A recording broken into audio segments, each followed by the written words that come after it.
So how in the world did it become so hard to get a job in tech?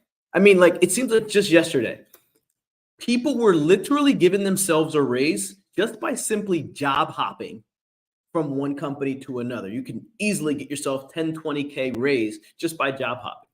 The market has shifted. Why has it shifted? Anyways, my name is Dwayne Golden. I dropped out of college. I even failed high school before I even got in college.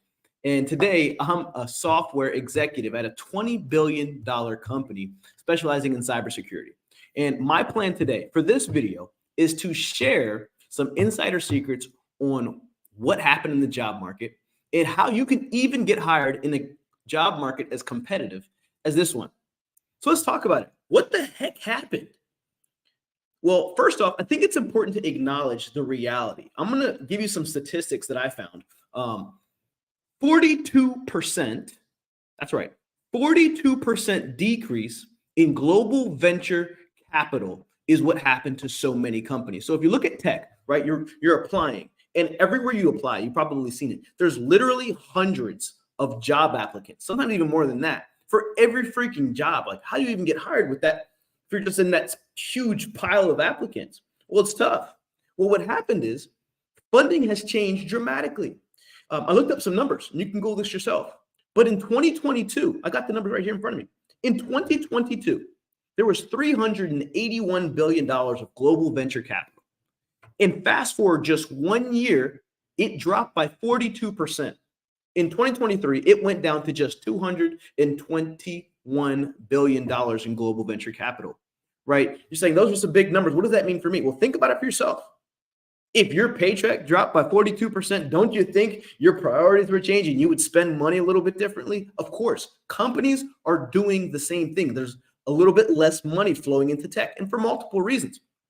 So what have they done? They resorted to looking to show profitability in order to raise more money. And one of the fastest ways to show profitability is cut costs. And usually one of the biggest costs in any company's bottom line is the employee. So you've seen mass layoffs. I think already in 2024, there's been just about 100,000 layoffs just in tech alone.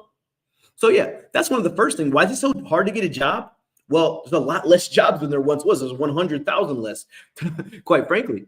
So that's one of the first reasons, but there's two more primary reasons why it's so hard. The second one is simple. The market has shifted from an employee job market to now it's ideal for the employers. This is an employer-friendly job market. I know this because I interview people weekly, multiple times per week. And I remember what it was like interviewing people back in 2021. It was tough, man.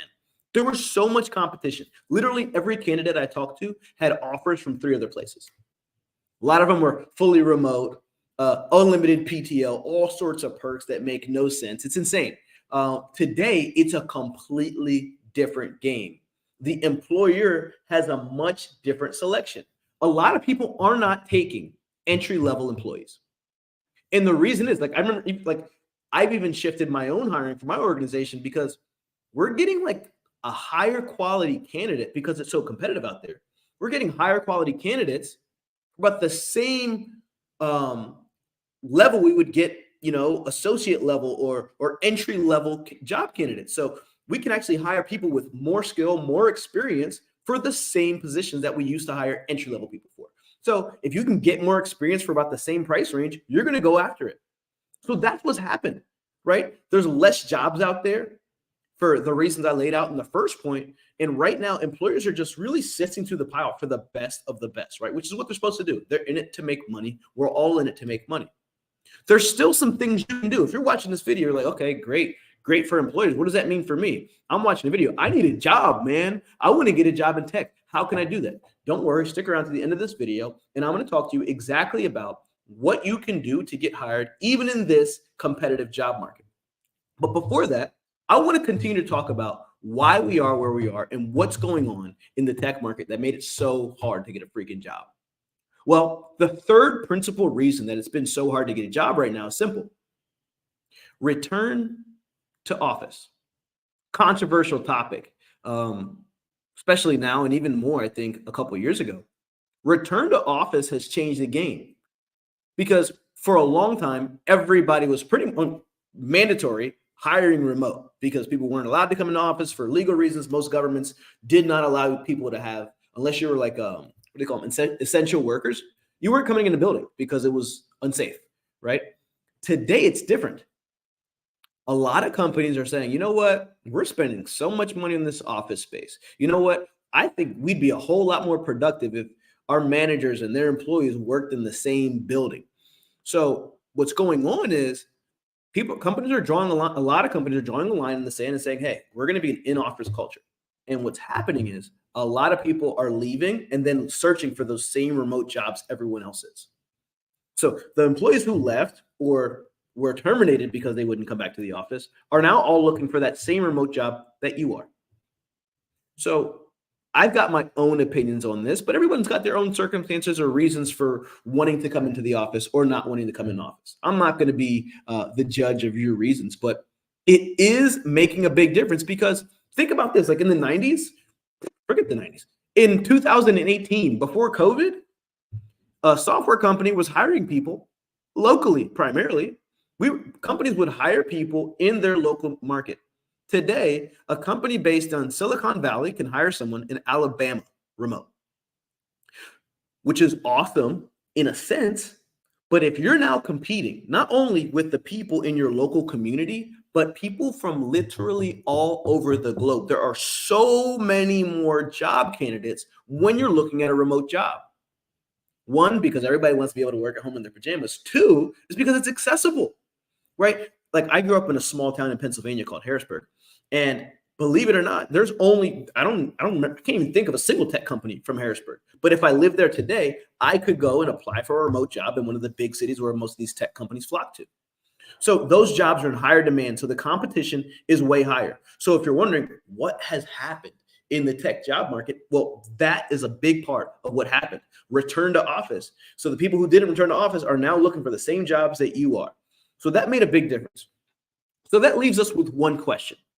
This video doesn't need to be long. It can be short. It leaves us with one question. What can you do to stand out in a competitive job market?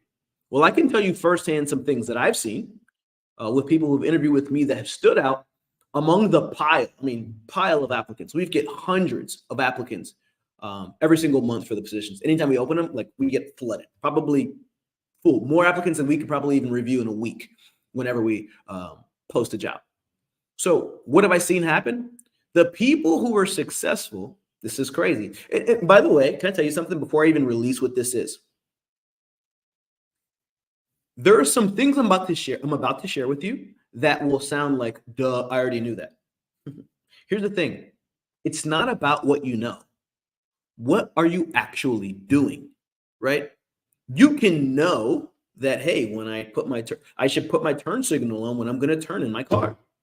But if you don't actually do it, it doesn't freaking matter what you know. So what I'm about to tell you isn't earth-shattering, isn't rocket science, but I'm telling you what, so many times people overestimate the value of complexity and underestimate the power of something so simple. So listen to this.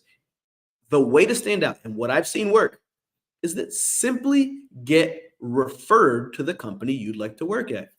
Then your next objection, but Dwayne, I don't know anyone who works there. How could I possibly get referred? Well, first thing is you want to change that story. Reach out to people who have the same job that you're applying for at the company you're applying for. So let's say you're looking at let's call it a sales position at one of these companies. Look up one of the salespeople on LinkedIn, message them and say, hey, my name is so-and-so. I'd love to talk with you for 5 minutes about your role. How do you like it at the company? If you've got 5 minutes to chat, I'll buy you coffee, right? You send them a $10 Starbucks gift card for a quick conversation.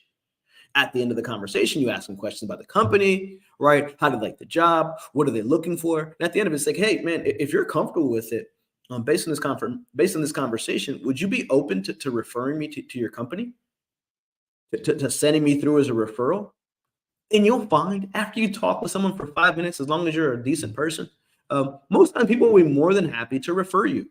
And it's not just because the person referring you wants to be, a really nice person. A lot of times, at least at my company, we incentivize employees in a major way to refer their friends, right? Because it has a certain filter. So by that, meaning the person who would refer you will make a check. They'll make money by simply referring you. So they have every reason in the world to want to do that. So if you want to get hired in a competitive job market, that's one of the first places I'd start. I would, look up people who have the job that you want, or maybe in a similar department, or at least something similar, and hit them up on LinkedIn, message them, get to know them, talk to them for 5 minutes, buy them coffee for a conversation, and refer them. That will get your foot in the door. I am 10 times more likely to take an interview for somebody that's a referral versus some random person, right? I interview both regularly, but the one that's going to get preferential, I guess I got to be careful how I say this. It's going to get me in trouble. But the one that I will definitely take a strong look at will be someone who's referred, right? Because if someone I know and trust and has already performing in their role is referring someone else, I'm going to be more likely to take that candidate extra serious, whatever that means. So that's one of the first things I would do to stand out in a competitive job market. Second thing is simple. Get to know the recruiters, right? There's one thing to know the employees, another thing is to know the recruiters. The recruiters hold the keys to so much, and these guys are overwhelmed at the moment, as you can imagine. Hundreds of applicants, so hard to break through. See what you can do to create relationships with recruiters. That's the second one, kind of obvious, but you'd be surprised when people don't do it. The third, I would say, is going in person. This is when you go rogue, man. I had somebody pull up on me. Yeah, that's right. I used to pull up on me in my lobby of my job. It's a little freaked out, but it was fine. He came in. It's like, hey, Dwayne, I noticed I was trying to get in your calendar to get an interview. I really looked interested in Kaseya. I did so much research. Do you think I can get in your calendar at some point this week? Right? It takes some guts. Everybody doesn't have the personality to do that, but especially if you're applying for sales, not the worst idea. Even if you go and talk to the person at the front desk, it's like, hey, I'm really interested in getting a job here. Can I speak with one of the recruiters? Go in person. That's something that a lot of people won't do. Now, those of you guys watching who only want remote jobs but are dying to get into tech, I would adjust that theory maybe. Beggars can't be choosers, right? If you're in a position where you want a job in tech, first get a job in tech and then get more picky about the type of job in tech if you don't have one yet. So that's just my opinion. You can hate me for it or not. But those are the three things you can do to stand out even in a competitive job market. So thank you for watching. If you want more information about how to break into tech, I talk about this stuff often on my channel. So go ahead, like, subscribe. I appreciate your time. I appreciate you watching today. See you guys.